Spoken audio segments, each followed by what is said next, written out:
Roxanne Wilder with you, and I am at Florida Orthopaedic Institute in Sun City Center. So happy to be joined today by Dr. Peter Lopez. He's an orthopedic surgeon.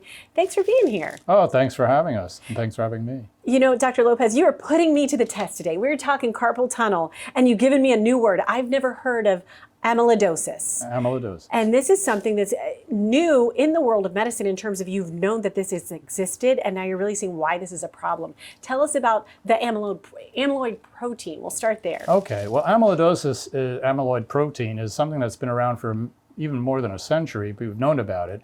But since the 1800s, we've learned about it. We learned about it in medical school. But more recently, it's become associated with some other conditions. And one of the specific things that we see in orthopedics as a hand surgeon is carpal tunnel syndrome and trigger finger.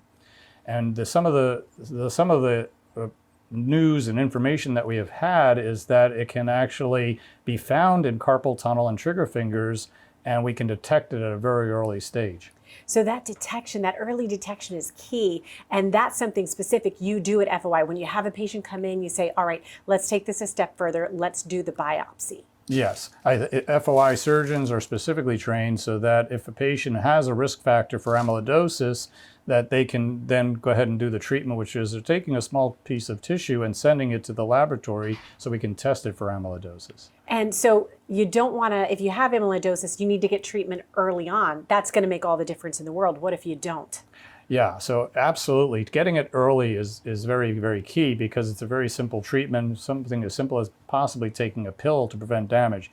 Untreated amyloidosis, over a period of time, we're talking probably about 5 to 10 years after carpal tunnel syndrome has started, can cause heart failure. It can get into your heart, and it can ultimately cause you to need a heart transplant left untreated. All the more reason to get that early detection.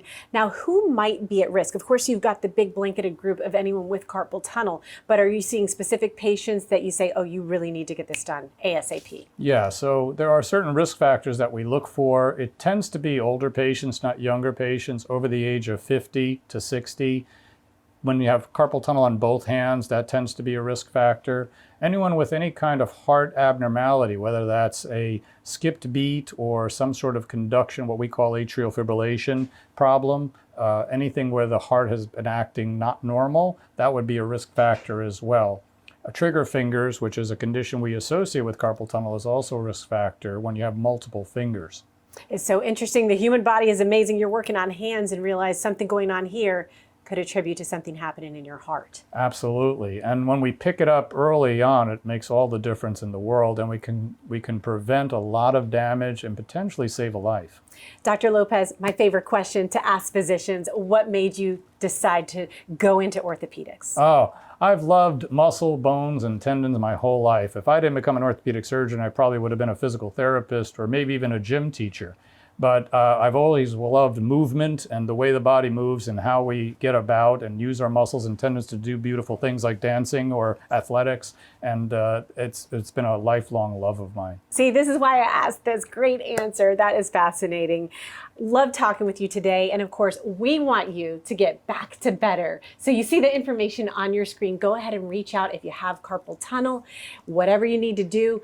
Come see Dr. Peter Lopez. We so appreciate your time. Thank you. Oh, it's my pleasure. Thank you.